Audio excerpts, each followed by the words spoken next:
So, hello and welcome to the latest edition of 10 Minutes On, a podcast from the Joint Public Issues team. My name's Sarah Hume.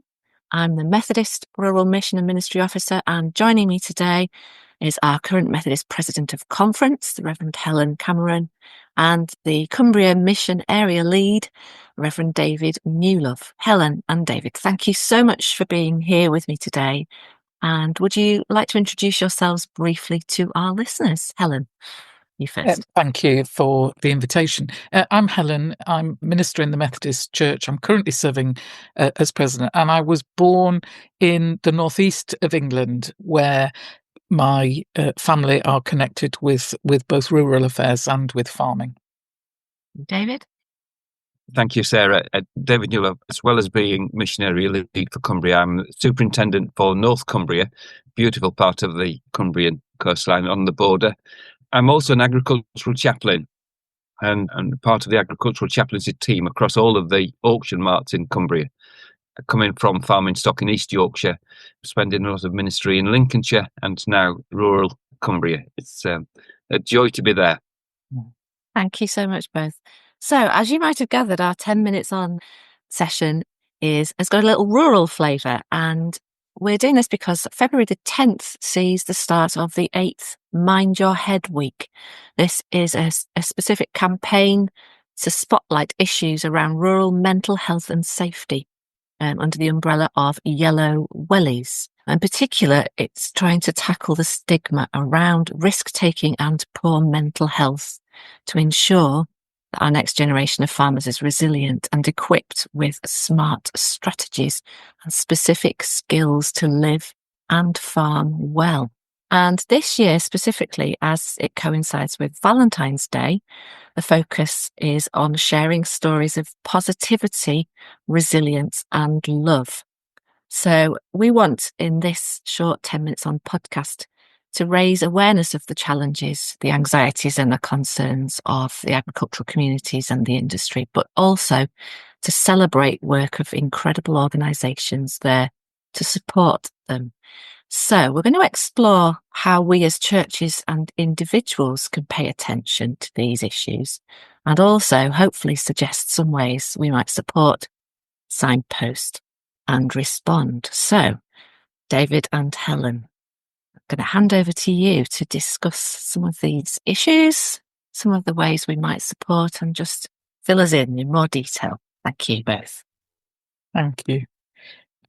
David, I'll be interested to hear from you. I've got a bit of a thing that whatever we're talking about, honesty is, and facing what is so important, and whether how easy we find it to talk about things in the life of the rural church about health, well-being, flourishing, and whether that's one of the underlying themes that we can encourage people to be a bit more open about.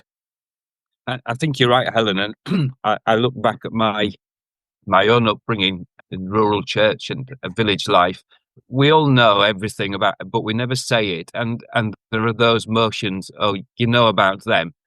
And we don't really, and we use that as a means of just burying things or keeping it under the surface and not talking about it, not sharing and not being honest. And I think we're beyond that now.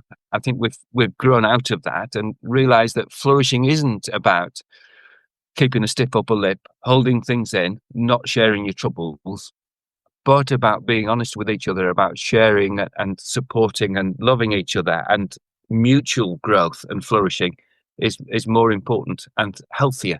So I would say, I don't know if you would say, there's been a generational shift that, and that's an interesting opportunity in the life of the church, because churches are often, intergenerational, aren't they?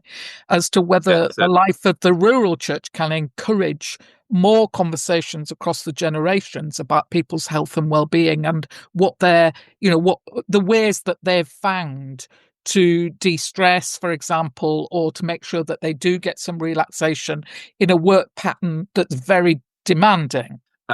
Yes, I think, both the generational shift, but also I think within that, and I don't know, in the last 5 years, there's been a real seismic shift in the support that agencies like Yellow Wellies give, and in agencies and organisations to talk about and to encourage folk to talk about mental health, mental well-being, their own flourishing, alongside the issues that they find in their sector. And it is becoming easier to talk, to find an organisation you can talk to, and that stigma seems to be dropping, and thank God for that. Yeah, I mean, I've noticed that when I've been at agricultural shows, various organisations, which I know will signpost at the end of this, are present. There are posters, there are leaflets, there are people to talk to. And I think what I've noticed a shift is that there is a real concerted effort now to actually keep issues of health and well-being and flourishing at the front of the conversations. I think it's always happened informally. I mean, in the family connections I have, going to the auction mart was always a place where you knew you would see your friends and people would have conversations informally. But actually trying to make that a bit more formal in terms of signposting an organisation and helplines and numbers, that actually, if it feels overwhelming, who do you talk to? Yes, and that's where our agricultural chaplains come in. There was a report done 4 or 5 years ago now around auction marts and the value of chaplaincy in the auction mart. Yeah. And as one of them, we go in. We're not part of the organisational structure. We're not there to buy or sell cattle. No. We're there just to stand with, and which is a strange place to be, particularly for a Methodist minister used to the structures and systems of the Methodist Church, to have none of that to rely on, but myself and my faith, and to stand next to somebody who will say, well, why have you come here? Well, to stand next to you, actually. Yeah. And after a bit of that's a strange thing, suddenly they start talking. And the depth of their conversations, it's just such a privilege. Those moments where you feel, I can't move. I don't even want to flinch, because if I do, I might break this wonderful thing that's just happened. As this person shares so deeply or intimately about their life, their finances, their farming situation, their family. And it's just, wow. And all of that has come about in these last few years, and it's about us being available to hear that. Because those questions and those conversations are there to come out. If we're not there to enable that, they remain hidden, and folk need to talk. Yeah, I feel very moved by that, because I think there's something quite vital about proximity, isn't there? We've moved away, thankfully, from a model that expects people in need to come and find us in the church, for example. Right. And then we have an unreasonable expectation that they'll find that a comfortable place to talk about their deepest feelings, and their joys as well as their challenges. Right. And to reverse that and say, we're going to be proximal to you. We're going to come into your work environment, your place of being, and actually just be available if you want that conversation. I'm not surprised that you have those really deep conversations at the auction mart, because people are in their familiar zone and comfortable. That's right. And so that raises some big issues for the church, doesn't it? About actually making sure we prioritise presence ministry in the places where people are. I go to a number of local shows. I've got an old tractor that I take around just as a hobby, but also as a means of engaging with. I thought I'll go so that I can see the farmer not just selling his livestock, but when they're showing it, and to say, well done, that's really well turned out. Actually, what happens is that they come to me first and say, I've seen you on your tractor. Well done. Really well turned out. Good to see you here. And then the conversation happens. It's not me trying to recognize them. It's them having an opportunity to recognize me, so that they can build a relationship and share that and flourish in that conversation. And I should stop being surprised at the number of the ways in which my perception is completely turned around, and God is active from the other direction. And rather than taking God, which we used to say, chaplaincy is the church has left the building. Actually, we go and we find God, and God draws us into that conversation, into that relationship. into that medium in a way that, as I say, I keep being surprised at, and I shouldn't be. Finding God in the rural community, in the farming community, at a show. I love that idea that you're sharing there, which is actually the needing to remember to share the rural community's high points and the Yes, individual farmers' high points. Because who else does? That's actually quite an intimate thing, isn't it? If you've won best in show, yes, your peers see it. But actually, yes, how does the church recognise that somebody's just won best in show? Because actually, that yes, farmer's probably not going to have time to come to the church community at all. I'm really interested as to what the church celebrates. yeah. Not farming Not in that not way. Yeah, farming, not enough, not enough. yeah. Working in a rural community, that's one of the issues, isn't it? Is that there can be a lot of isolation because your That's right. Yeah, contact, a lot of people working alone or with very few colleagues under some really quite testing financial circumstances, yeah, and the work, if undone, doesn't go away. Nobody else can pick it up. It's on your shoulders very often. And I think that moment you've just described, where somebody actually gave feedback, direct feedback yeah, yeah, to appear to say that's a good job that you've done there, and yeah. we can see that and we admire you for it. Those moments are fewer, I think, and far between for people in rural communities and particularly in farming. And yet we know that feedback nurtures people. That's So right. it That's actually right. helps them grow. Lots of little things that we might just think, I can find a way around that. It can quite easily become insurmountable, and Yes, it then that can. that And then you adds to give up. that. And so you don't do it. You don't do something because actually it's so much. No, And I think, this is first-hand lived experience for me within my family.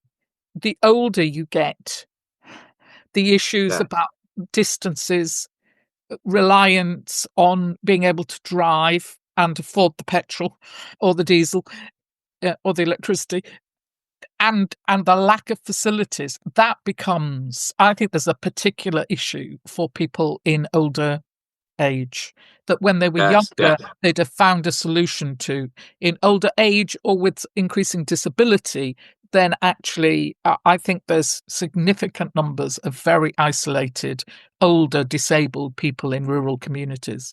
That's an interesting question for the church, I think, about how it might yes, respond to that.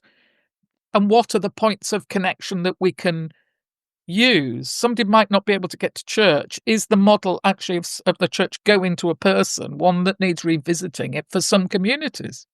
as church, we think we know what the answer is and how to respond, but we don't listen, and we don't become as involved and integral into that community as once we were, Right.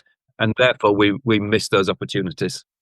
And I don't know whether as a church we're being sufficiently focused about asking that in our rural communities. No, no. And especially when one of the answers to that is, we just want you to be there. Yeah. Yeah, you have to You're a actually part earn of. the right. You have to earn the right, it seems to Right. me, to ask the deeper questions. You That's don't right. have that automatically.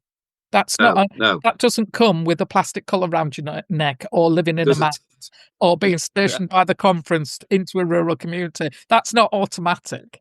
Yes, sadly, they don't understand that station by the conference. Oh, okay, then that means I can talk to you. No.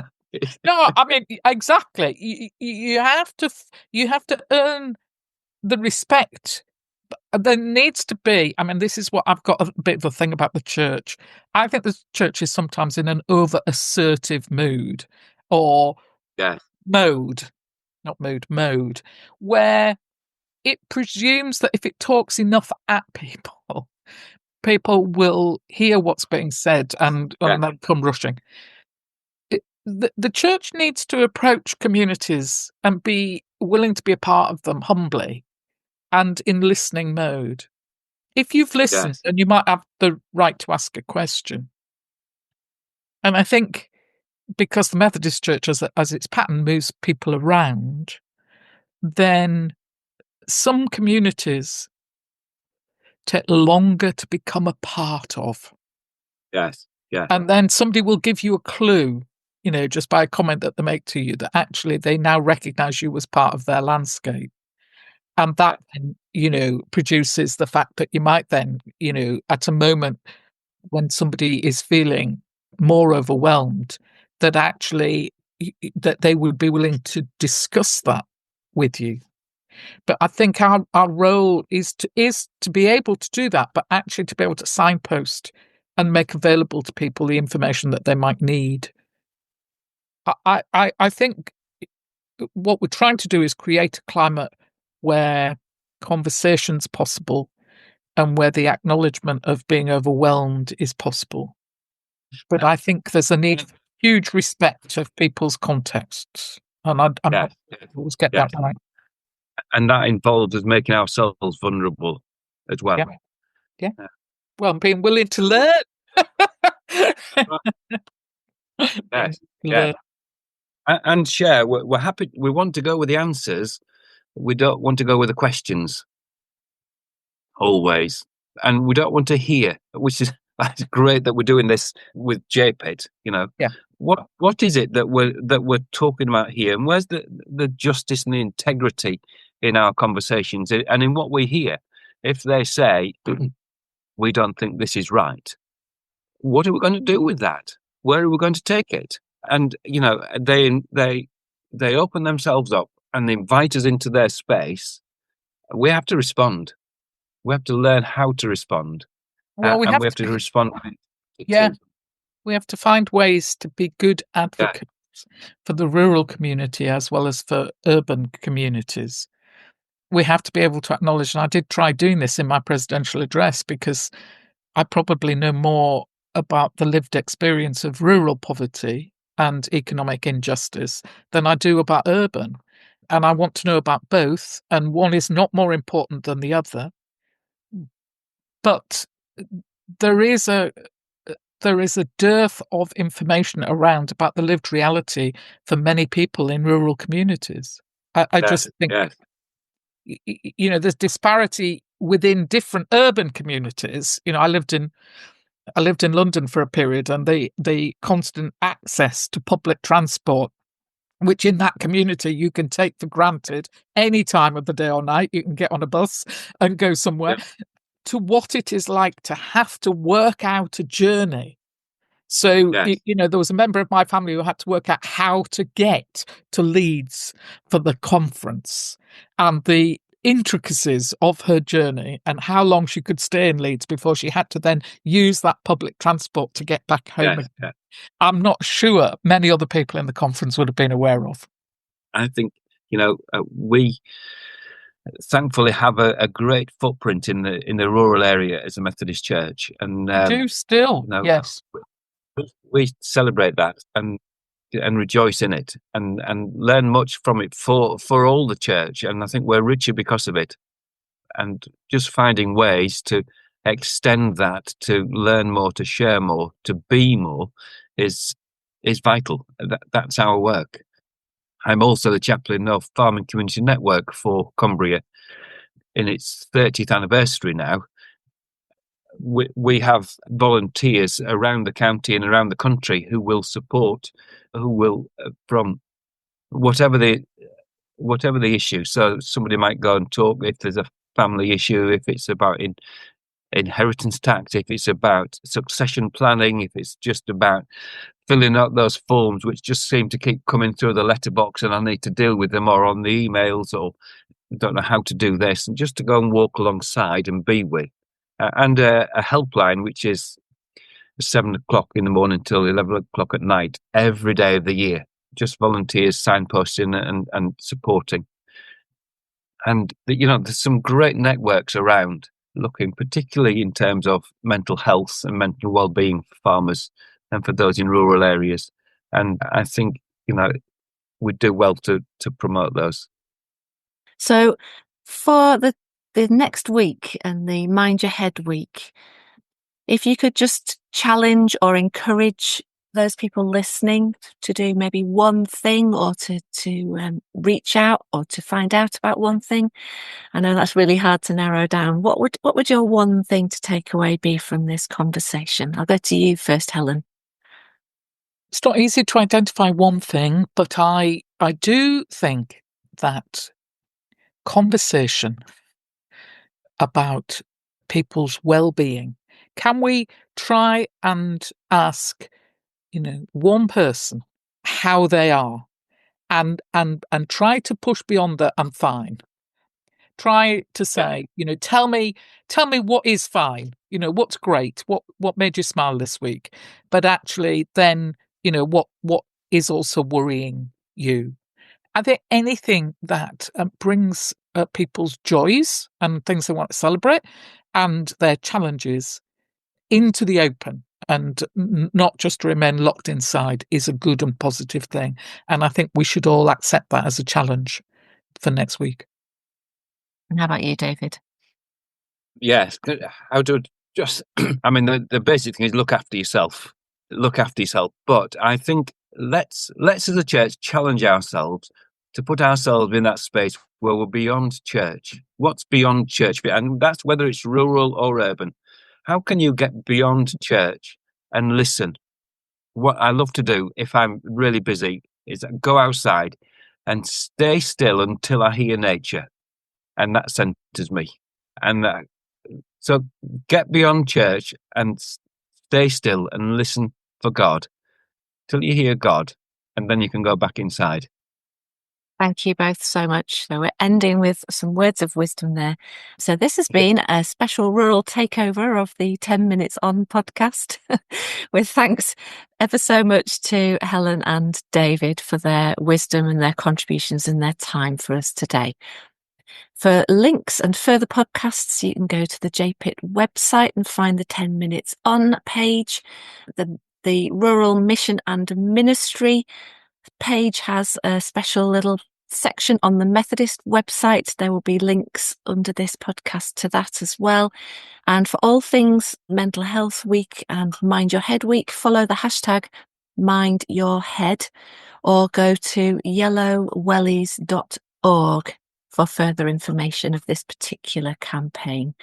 We will also be posting links to the FCN website and their helpline number, if that's ever useful to pass on and signpost other people to.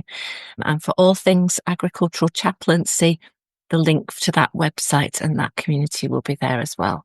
David and Helen, thank you both so much for your time. As ever, a pleasure to spend time with you. Thanks both.